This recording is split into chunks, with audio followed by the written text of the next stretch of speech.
Welcome. In this video, we're diving into one of the most requested privacy tips: how to disable being online on WhatsApp. Whether you just want more peace of mind or a little extra privacy, this simple guide will show you exactly how to appear offline while still being able to use the app normally. Let's get started. First, open the WhatsApp app on your mobile device. It doesn't matter if you're using Android or iPhone, the steps are almost identical and take less than a minute to complete. Once WhatsApp is open, look in the top right corner of your screen. You'll see three small dots arranged vertically. That's your menu button. Tap on it.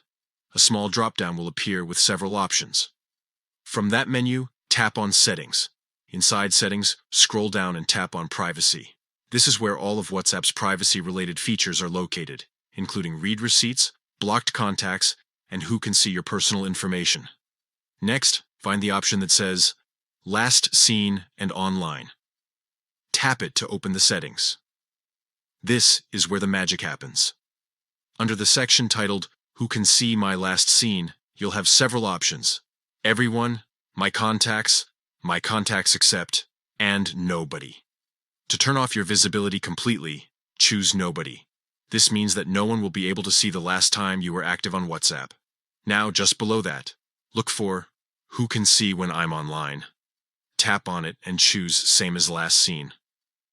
By selecting this option, you're telling WhatsApp to apply your last seen settings to your online status too. If you selected Nobody earlier, no one will know when you're active or online. And just like that, you've successfully disabled being online on WhatsApp. From now on, you can open and read your messages in peace, without others seeing when you're connected. This little privacy tweak is perfect for anyone who wants to stay in control of their visibility while still enjoying all the features WhatsApp has to offer. Thanks for watching.